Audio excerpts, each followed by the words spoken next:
Sertifikat halal itu cukup penting nih, terutama kan kita di Indonesia merupakan negara yang mayoritas muslim. Assalamualaikum warahmatullahi wabarakatuh. Halo semuanya, kembali lagi di Ruang Publik. Pada episode kali ini kita akan membahas tentang satu topik yang cukup menarik untuk diketahui oleh masyarakat, yaitu terkait sertifikasi halal. Bersama saya sudah ada dua orang narasumber kita yang akan menjelaskan sekaligus mengedukasi terkait sertifikasi halal tersebut, yaitu ada dari pendamping produk halal dan juga pengawas produk halal itu sendiri. Halo Kang, apa kabar? Alhamdulillah sehat. Alhamdulillah. Nah, ini kita akan membahas terkait sertifikasi halal yang saat ini perlu untuk diketahui lah untuk masyarakat luas, terutama untuk pelaku-pelaku UMKM ya. Nah, sebelum kita merangsek lebih jauh ya terkait pembahasan sertifikasi halal itu sendiri, sebenarnya literasi sertifikasi halal itu apa secara umumnya? Terkait dengan literasi halal ya. Kalau literasi halal secara definisi sih tentang pengetahuan, pemahaman, dan penerapan tentang konsep halal itu sendiri mengenai kehidupan sehari-hari atau yang kita kenal dengan halal lifestyle atau gaya hidup halal seperti itu. Oke. Dari pengawas Kang Angga barangkali ada yang menambahkan? Siap, jadi mengenai sertifikasi halal, lebih ke sertifikasi halal mungkin yang ingin saya sampaikan itu, yakni proses untuk mendapatkan sertifikat halal. Apa itu sertifikat halal? Sertifikat halal itu merupakan pengakuan kehalalan suatu produk yang diterbitkan oleh BPJPH berdasarkan fatwa dari MUI atau Majelis Ulama Indonesia. Oke, wah menarik ini nih. Nah, tapi sebelum adanya sertifikasi halal tersebut, awal mula dari kebijakan itu sendiri bagaimana awalnya? Oke, untuk halal sendiri memang sebenarnya sudah cukup lama. Namun sebelumnya halal itu berada di bawah MUI. Awalnya itu ya? Awalnya itu. MUI. Nah, beriring jalannya waktu, mungkin pemerintah lebih serius untuk menggalakkan sertifikasi halal atau sertifikat halal ini melalui BPJPH atau Badan Penyelenggaraan Jaminan Produk Halal. Itu sebelumnya memang berada di bawah Kementerian Agama. Namun berdasarkan kemarin yang saya ketahui tahun 2024 itu menjadi badan non kementerian, tapi Jadi bermitra mungkin ya. Tuh sejauh ini memang masih erat kaitannya antara Kementerian Agama dengan BPJPH. Kang Yusuf barangkali mau Menambahkan terkait dengan kebijakan ya tentang sertifikasi halal untuk saat ini dipegang oleh BPJPH betul sekali. Dan untuk proses pemeriksaannya dilakukan oleh LPPOM MUI salah satunya. Namun seiring berjalannya waktu, ada LPH atau lembaga pemeriksa halal yang menyelenggarakan juga. Seperti ada Skopindo, kemudian ada PT Surveyor Indonesia, dan sekarang udah sampai 102 LPH berdasarkan data di Agustus 2025 seperti itu. Terbaru ya? Ya. Udah banyak ya? Ya, untuk pemeriksaan. Nah, sejauh ini urgensi dari sertifikasi halal itu seberapa penting sih menurut Bapak pengawas dan Bapak Calon ya, masih iya. calon. Ini bagaimana nih urgensinya biar masyarakat tuh lebih tahu dan teredukasi juga? Sertifikat halal itu cukup penting nih, terutama kan kita di Indonesia merupakan negara yang mayoritas muslim. Segala elemen ataupun termasuk produk itu diusahakan memiliki sertifikat halal. Karena ini yang pertama mungkin bagi masyarakat itu atau bagi konsumen bisa menambah kepercayaan ketika membelikan produk.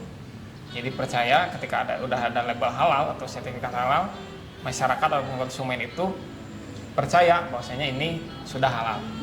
Nah, adapun bagi pelaku usaha itu manfaatnya atau keunggulannya bisa memperluas jaringan pasar. Nah, dari penjelasan tersebut sebenarnya siapa aja sih dan produk apa saja yang mengharuskan produk tersebut tuh menggunakan sertifikasi halal itu? Untuk sertifikasi halal itu diperuntukkan kepada para pelaku usaha, yaitu teruntuk makanan minuman. Ya, kalau di dalam peraturan ada 8 item. Ya, ada makanan, minuman, kemudian obat-obatan, ada kosmetik juga, terus ada produk kimiawi, produk biologi, kemudian ada barang gunaan juga. Iya. Dan untuk jasanya juga banyak. Yang paling banyak itu jasa penyembelihan hewan terutama. Kemudian ada jasa pengemasan, pendistribusian, itu semuanya ada 7 item kalau misalkan jasa. Nah, seperti itu sih. Jadi kayak bercabang-bercabang ya? Iya gitu. Betul. Oke, nah sejauh ini kebermanfaatan sertifikasi halal selain untuk menambahkan interested gitu ya bagi para konsumen yang muslim, nah apalagi nih? Iya, mungkin tadi saya sampaikan memperluas jaringan pasar, termasuk kalau misalnya di lokal saja, itu di toko modern, yang saya tidak bisa sebutkan, itu sekarang selain PIRT ada syarat supaya bisa dijual di toko modern, itu salah satunya itu sertifikat halal. Oke. Nah, lalu untuk terkait proses pengajuannya, misalkan ada salah satu pelaku UMKM yang ingin mengajukan sertifikasi halal, itu bagaimana tuh proses dari awal hingga akhirnya supaya masyarakat tahu alurnya? Kait dengan alurnya ya. Iya. Tadi sudah disebutkan untuk alurnya itu untuk pelaku usaha ya, khususnya terbagi dua. Yang pertama ada jalur self declare, itu diperuntukkan untuk usaha mikro kecil yang produknya itu sederhana. Kayak rumahan homemade. Ya, homemade gitu. Dan bahan-bahannya itu emang tertelusur kehalalannya jelas gitu kan. Yang kedua ada dari reguler gitu, jalur reguler. Itu untuk skalanya itu semuanya sih.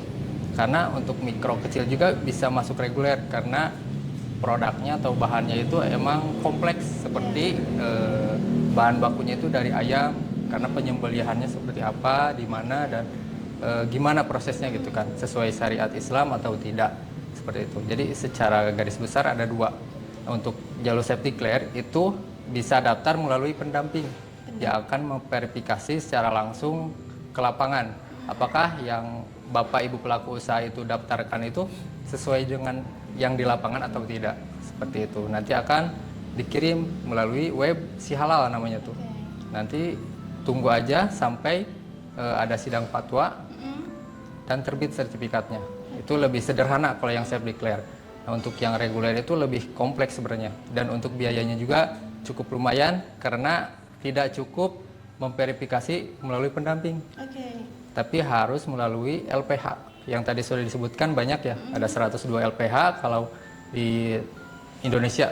Kalau di Jawa Barat banyak juga sih, ada dari LPH Salman ITB, kemudian ada LPH UIN Sunan Gunung Jati Bandung, ada dari banyak lagi sih kalau di Jawa Barat. Nah, kalau di Tasik belum ada. Nah, itu yang menjadi kendala sih salah satunya, karena satu tantangan ya. Karena biaya akomodasinya itu lumayan kan, menambah lah. Kalau misalkan dikurangi akan menarik perhatian pelaku usaha khususnya di Priangan Timur lah. Seperti itu sih. Semoga kedepannya ada ya. Iya, benar. Kang Angga barangkali mau nambahkan, Cun? Ya, memang terkait alur itu tadi terbagi dua. Nah, untuk saat ini mungkin yang self declare itu, mungkin dari tahun kemarin itu ada program namanya Sehati. Sertifikat halal gratis. Jadi yang self declare itu kan nominalnya itu 230.000. Udah include semuanya? Udah include semuanya. Oke. 230.000 itu ada ke BPJPH-nya berapa, ke pendampingnya berapa, itu ada rinciannya. Iya, Nah, untuk dari tahun kemarin atau mungkin dari tahun sebelumnya. Nah, tahun sekarang juga ada program itu tadi, sertifikat halal gratis. Jadi full yang 230.000 itu gratis. 0%. Nol. Nah, sehingga peluang bagi pelaku usaha untuk mendaftarkan sertifikat halal, terutama bagi UMK tadi, supaya sertifikat halal ini memang bisa diterapkan di semua produk di masyarakat. Nah, hanya saja memang dari program ini ada kuotanya tiap tahun. Kebetulan untuk Jawa Barat itu menjadi paling tinggi di Indonesia saat ini dengan pendaftaran produk terbanyak. Untuk tahun ini juga masih tinggi. Nah, sehingga mungkin kami yang mengajaklah kepada pelaku usaha untuk segera mendaftarkan. Masih ada kuotanya. Kemarin masih ada ya, Kang? Kemarin masih ada karena terus ada penambahan karena emang dari provinsi lain nggak diambil, dilimpahkan ke Jawa Barat. Jadi digulirkan ya. Ya. Ke daerah lainnya ke daerah lain termasuk Jawa Barat. Nah, kemarin bisa dicek sebenarnya di website BPJPH. Setiap harinya kuotanya itu berkurang. Di real time ya. Real time. Oke, lalu sejauh ini masa berlaku dari sertifikasi halal itu? sendiri sampai kapan itu? Nah, untuk sertifikat halalnya ya, Oh iya, sertifikat sertifikat halal suatu produk itu sebenarnya kalau dari aturan tidak ada masa berlaku untuk secara waktu. Oke. Tapi di sana diksinya itu harus disertifikasi ulang ketika ada perubahan komposisi dan juga penambahan produk. Jadi sertifikat halal itu kan mungkin nanti ada contohnya sebenarnya. Ya. Jadi sertifikat halal itu bisa terdiri dari beberapa produk, misalnya gorengan, terus dan lain-lain. Nah itu ada Jadi dikelompokkan ya? dikelompokkan. Ya. Nah ketika ada penambahan lagi, misalnya ada gorengan, ternyata mau nambah kue, nah itu harus disertifikasi ulang. Ya itu mungkin yang dimaksud dengan tadi masa berlaku sertifikat halal. Berarti yang dimaksud kayak berbeda sertifikatnya tuh bukan berbedanya tapi di-upgrade, mungkin akan ada Betul. penambahan jadi Iya. di-upgrade. Iya, betul. Dan komposisi bahan tadi, misalnya asalnya bahannya menggunakan ini, ternyata dirubah dengan ini kan berarti ada perubahan. Oke, tapi untuk prosesnya itu sama kayak awal atau gimana? Kalau itu kan sistemnya berarti perpanjangan ya. Iya, betul. Nah, itu gimana? Terkait dengan tadi ya produk ya. Iya, produk. Kalau misalkan ruang lingkupnya itu masih katakanlah resto ya. Iya. Kalau resto kan itu emang ada KBLI-nya. Jadi sebelum mendaftarkan sertifikasi halal harus punya dulu NIB, nomor induk berusaha. Oke. Itu teh sebagai gerbang perizinan sebelum nanti masuk ke halal, nanti ke PIRT, kemudian ke Haki juga dan BPOM. Itu harus punya NIB dulu. Nah, di NIB itu sendiri ada yang namanya KBLI. Kode baku lapangan ya gitu kan, usaha gitu. Nah, kalau untuk restoran misal ya atau catering itu kan produknya banyak. Nah, itu pasti ada upgrade. Iya. Tapi kalau misalkan usahanya itu kecil tapi banyak, seperti punya makanan ringan, Iya. kemudian punya lagi minuman nih brandnya, nah itu yang ini sertifikatnya satu, karena jenis produknya itu cuma gorengan katakanlah. Iya. Nah kalau misalkan ada minuman berbeda, mau KBLI yang berbeda, itu jenis kedai minuman katakanlah. Yang ini nggak terganggu sih. Ini berarti ini ada penambahan sertifikat, jadi punya 2 sertifikat. Gitu. Seperti itu. Berarti banyak banget rangkaiannya sebelum ke sertifikasi halalnya ya. Iya, banyak. Nah, saya tuh pernah baca ya dalam sebuah postingan itu sebenarnya sertifikasi halal tuh kayak ada beberapa polemik untuk bagi oknum-oknum yang memang belum mengetahui mungkin secara garis luarnya gitu ya, secara garis besarnya. Nah, ada yang mengatakan bahwa polemik dari proses sertifikasi halal itu sendiri tuh antara meningkatkan interested kepercayaan masyarakat dan juga sebagai beban administratif. Nah, itu bagaimana? Terkait dengan Antara interested dan juga beban administratif. Aku Ya. pernah baca itu sekilas. Memang jadi polemik ya Iya. setiap kebijakan, apalagi Indonesia satu-satunya negara yang mewajibkan Iya. sertifikasi halal. Ini sebagai apa ya? Emang kebijakan yang baik sebenarnya menurut saya pribadi, karena setiap produk itu harus dipastikan kehalalannya. Simple things ya. Contoh sederhananya, kalau misalkan keripik kentang kan itu emang halal ya. Tapi kalau misalkan ada perisanya itu kan dari misalkan bahan hewan non halal misalkan, atau perisa babi atau perisa sapi. Tapi kan kalau perisa ini bisa jadi diimpor dari luar. Nah, proses pemotongan sapinya itu menjadi perisa ke depannya itu apakah itu sudah sesuai syariat Islam atau belum? Iya, Itu kan harus dipastikan. Kemudian banyak lagi sih simpel-simpelnya gitu kan. Contohnya itu di obat. Kalau di obat kan ada semacam bahan ya. Bahan gitu kan harus disertifikasi juga gitu. Banyak juga. Ya, emang lumayan ribet lah ya, bisa dikatakan Ribet, tapi- Oke. Nah, sejauh ini tantangan yang pernah ditemui sama Kang Yusuf nih di lapangan sebagai pendamping produk halal itu sendiri, itu apa saja yang biasanya tantangannya, entah itu struggle-nya yang emang tingkat tinggi atau medium, itu gimana yang bisa ditemui? Banyak ya untuk struggle-nya, terutama di bahan daging. Karena para pelaku usaha itu kebanyakan membelinya itu dari pasar.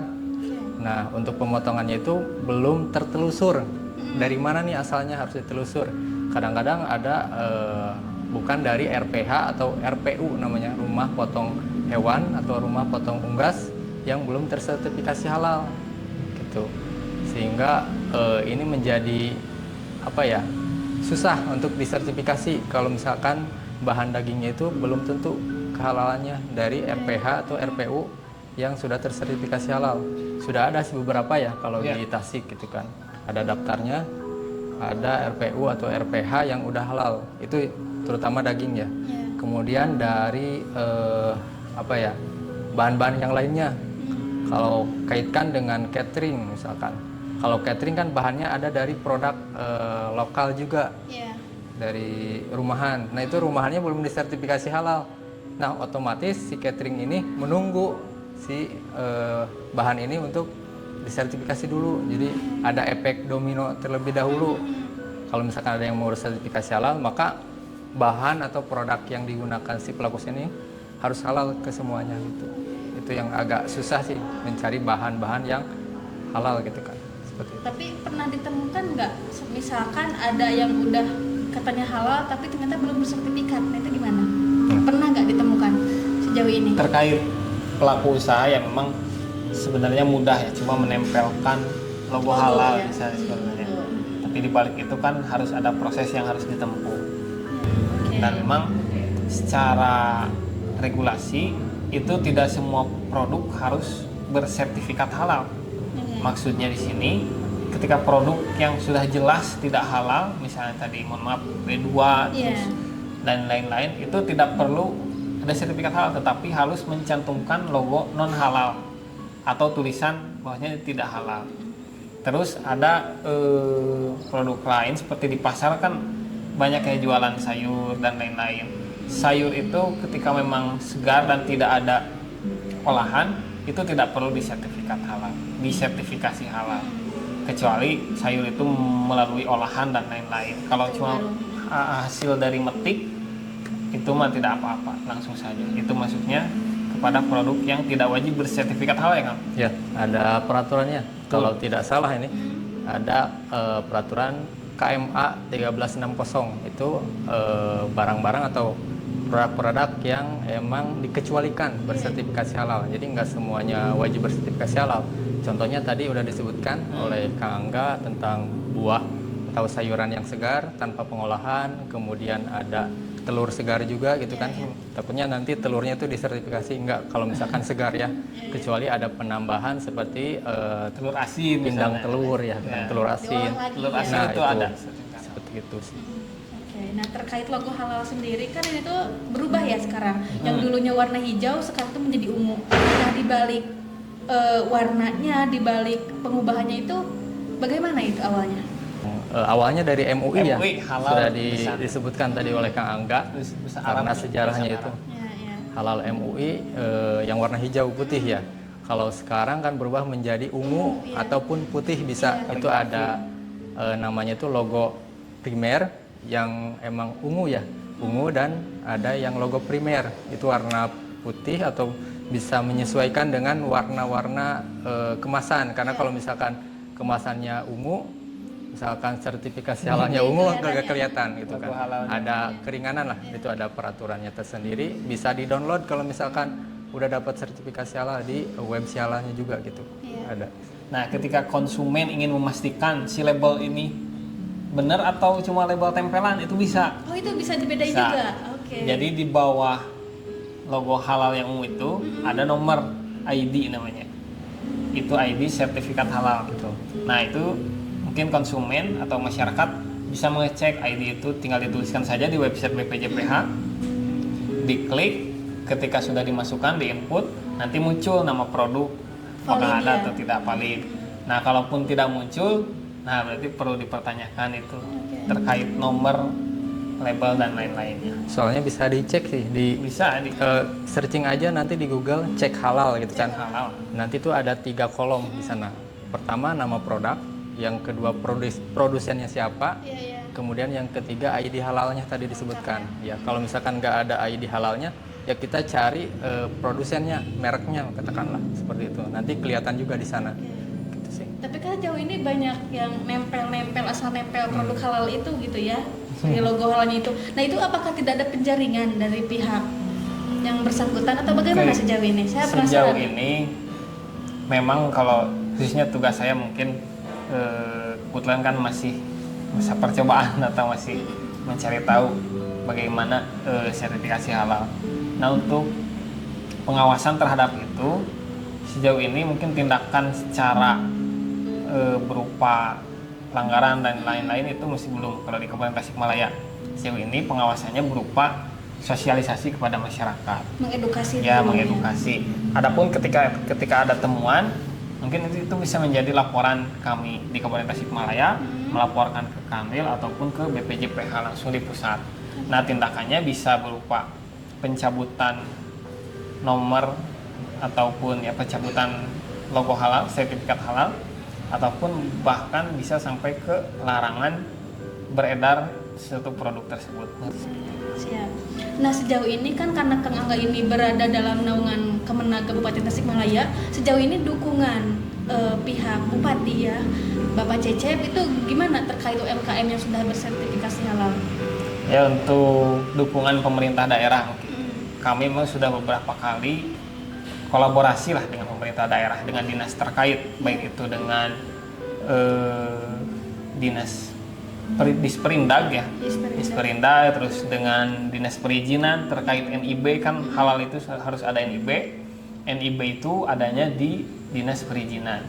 Alhamdulillah kami sudah melakukan beberapa kali koordinasi, kolaborasi, kegiatan ke masyarakat secara langsung seperti yang dilakukan kemarin itu pernah di daerah Sariwangi. Kita kolaborasi membuka stand, membuka layanan pendaftaran NIB dan sertifikat halal secara langsung di tempat. Nah, sejauh itu juga pemerintah daerah, dalam hal ini kepala daerah Pak Bupati, alhamdulillah sangat mendukung mengenai keberlangsungan sertifikasi halal di Kabupaten Tasikmalaya.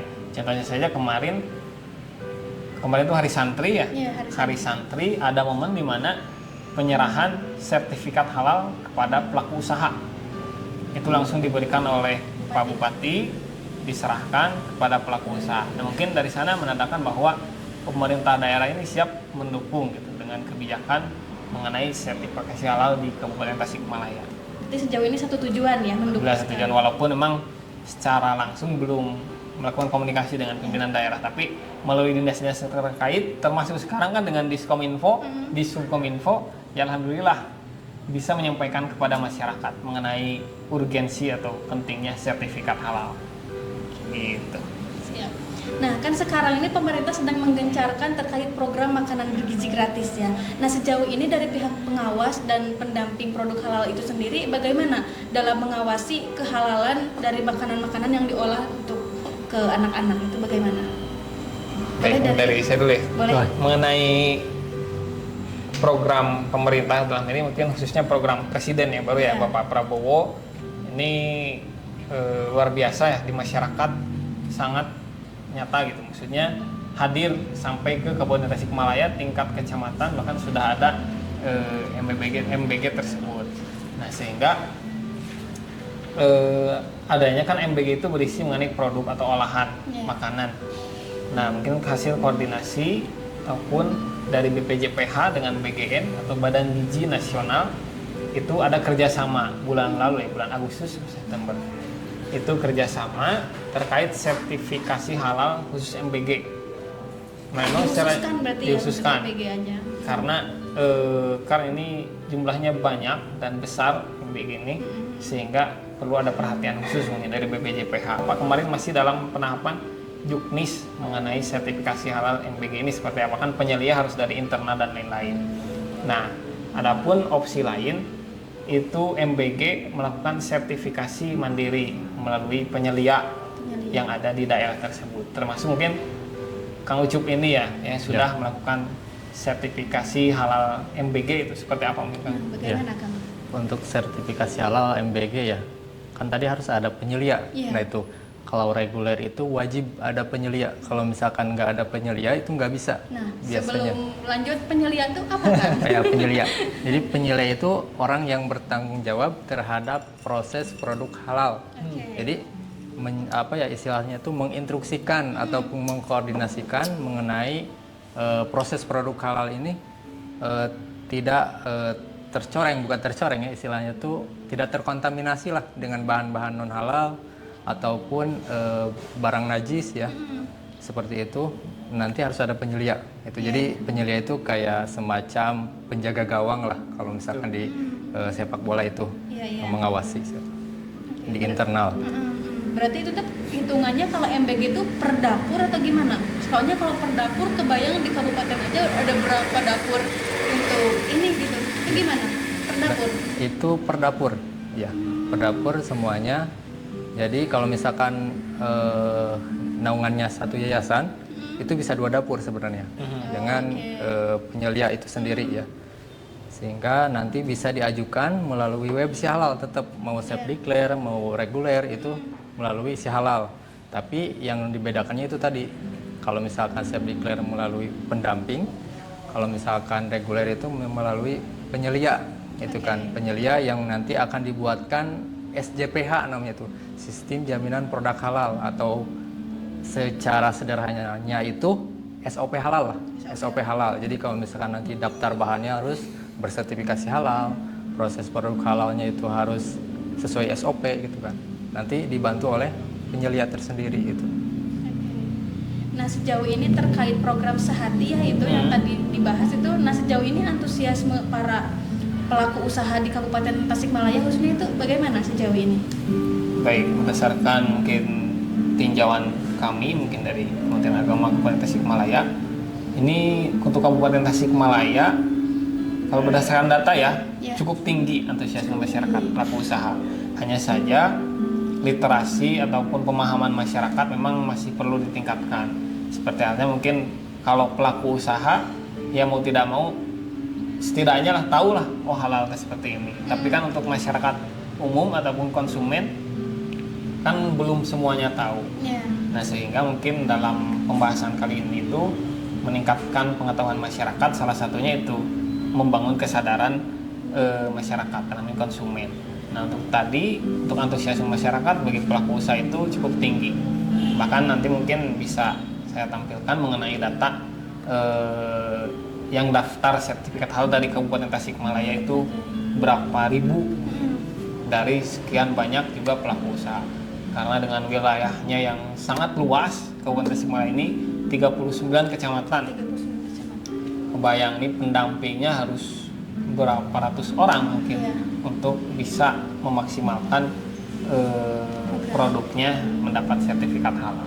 Mungkin nanti selain ditampilkan itu juga ditampilkan juga bagaimana web-web apa saja yang dibutuhkan ketika kita akan melakukan sertifikasi. Nah betul, kebetulan juga ini rekan saya itu sedang membangun proyek ataupun website sederhana mungkin lah, Google Set itu ada namanya Halaling. Halaling. Ya, jadi jadi bisa ditampilkan ya Halaling. Oke. Portal literasi layanan sertifikasi halal Kabupaten Tasikmalaya.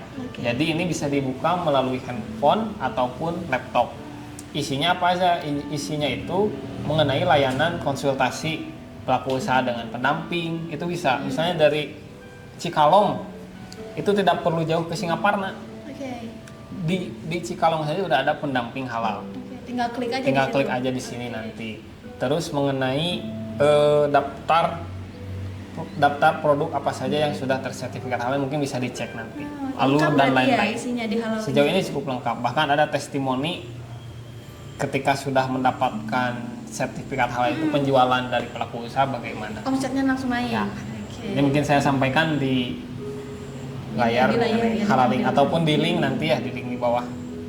Siap. Wah, menarik sekali ya. Nah sejauh ini harapan untuk kedepannya nih terkait sertifikasi halal itu sendiri dari pihak pengawas sekaligus pendamping boleh disampaikan? Kamu coba dulu lah. Terkait dengan harapan ya, harapannya pasti para pelaku usaha itu mendaftarkan gitu kan produknya untuk disertifikasi halal. Kalau misalkan produknya halal, tapi kalau misalkan produknya non halal, mohon dicantumkan ataupun dipajang non halalnya itu, karena sebagai pilihan konsumen. Kalau misalkan non halal mungkin itu lebih ke orang-orang yang emang non muslim ataupun yang muslim juga ada mungkin sebagian ya.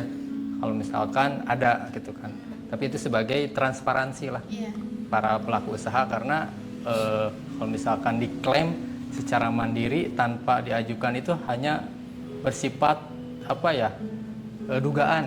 Kalau misalkan udah disertifikasi kan udah diverifikasi ternyata benar gitu kan.